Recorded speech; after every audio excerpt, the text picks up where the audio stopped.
highest paid athletes in the UFC. Professional mixed martial artists will often tell you that they're in the fight game for the love of the sport, but it doesn't hurt that they can make hundreds of thousands or even millions of dollars per fight. Join us in this video as we discuss 10 of the biggest paydays for some of the UFC's most recognized superstars. To keep it fair, we'll limit each fighter to one appearance on the list, and we'll be judging by the base salary of their contract, meaning what they were offered to show up and fight. While it's likely that many of the fighters made a lot more due to pay-per-view points and sponsorship deals, we haven't included all this information in the list. With that said, let's begin. Number 10, Alexander Volkanovski. First up on our list is arguably the greatest featherweight champion in the history of the UFC, Alexander Volkanovski. Back at UFC 284, Volk moved up to the lightweight division in hopes of becoming a champ. Unfortunately, he narrowly missed out on this goal and lost a very tight decision to Islam Makhachev. But it wasn't all doom and gloom for the featherweight kingpin. He did enough in the fight to earn a second chance at the lightweight title, which we may see sometime in early 2024. On top of this, it's been estimated that Volkanovski earned a base pay of $1 million, money that was well earned in this specific occasion. Number 9, Daniel Cormier. It's difficult to dislike a man of Daniel Cormier's stature. During his career, DC would go on to become one of the few fighters in UFC history to be recognized as a champion of two divisions simultaneously. The former lightweight heavyweight and heavyweight champion was on top of the world back in 2017, and boy was he set to earn a bag when he faced off against Jon Jones at UFC 214. When the pair met inside the octagon, Jones initially got the victory after finishing Cormier in the third round.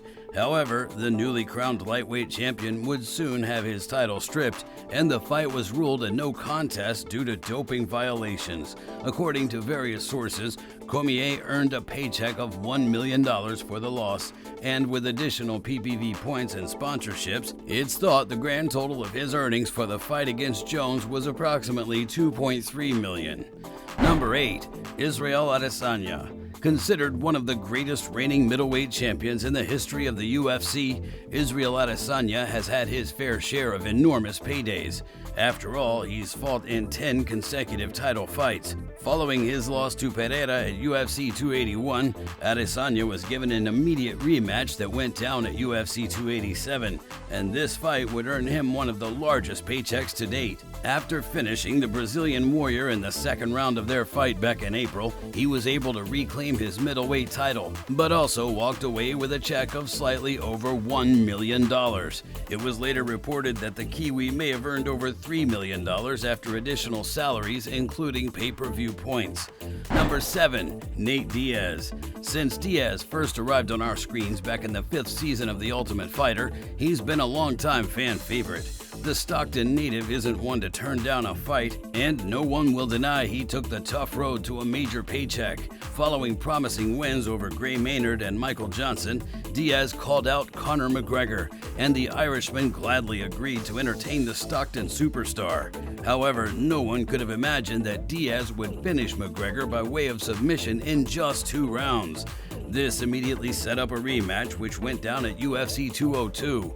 With a win over the biggest star in the sport, Diaz was not set to bring home quite the payday in the rematch. The fight went the full 5 rounds and McGregor ultimately took home a decision victory. But Diaz likely didn't care that much as he left the octagon that evening with a fat check for $2 million. Number 6, Khabib Nurmagomedov. After going on a 10-fight win streak in the UFC and becoming the lightweight champion, the UFC was left with no other than to offer the Dagestani his red panty night. The fight was set to go down at UFC 229, and it quickly gained a lot of hype, mostly due to the hatred these fighters shared for one another. Khabib's stock went through the roof in the lead-up to the fight, and this built upon his already impressive fan base.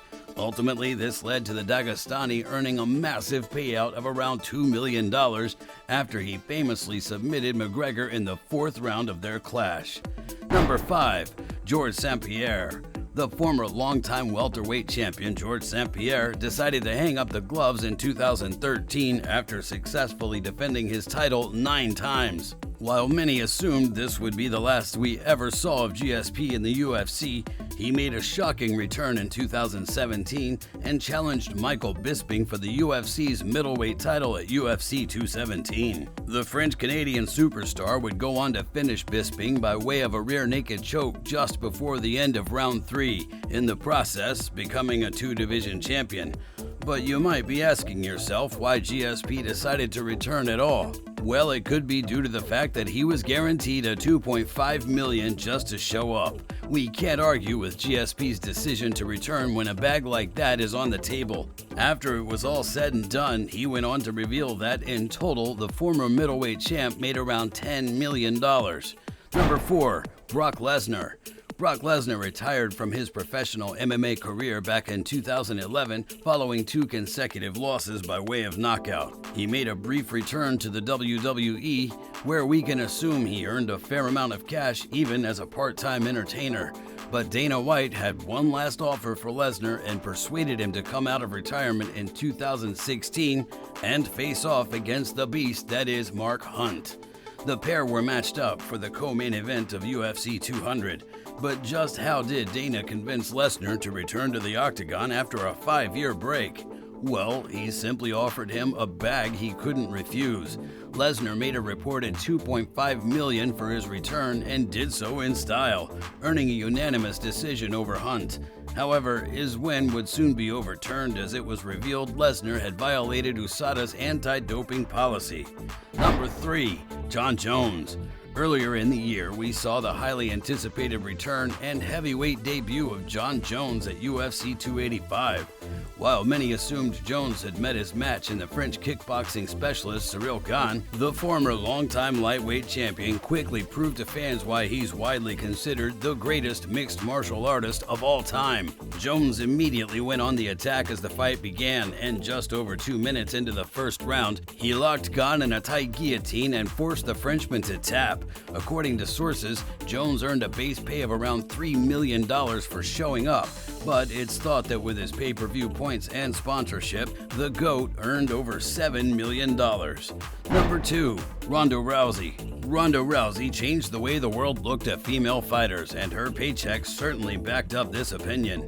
For nearly 3 years, she dominated women's MMA, and we, as fans, couldn't get enough of the longtime champ, driving her pay-per-view sales through the roof. Dana White would later acknowledge this by claiming Rousey was the promotion's biggest superstar at the time. While she was coming off a defeat when she met Amanda Nunes at UFC 207 back in 2016, the promotion offered her a then-record paycheck to face off against the Brazilian. Ultimately, Rousey would be finished in less than a minute, and it would be the last time we ever saw her fight in the UFC. But she walked away with a cool $3 million. Not a bad end to a fantastic career. Number 1. Of course, number 1 is none other than Mac Daddy. Few now remember a time before McGregor was the face of the UFC. What he's done for the sport has forever changed the game, and he will undoubtedly go down as the man who increased everyone's bag. While he could have made several appearances on our list, the amount he was paid for his iconic second clash with Dustin Poirier at UFC 257. Unfortunately, it wasn't the Irishman's night, and he would be finished by Poirier in the second round.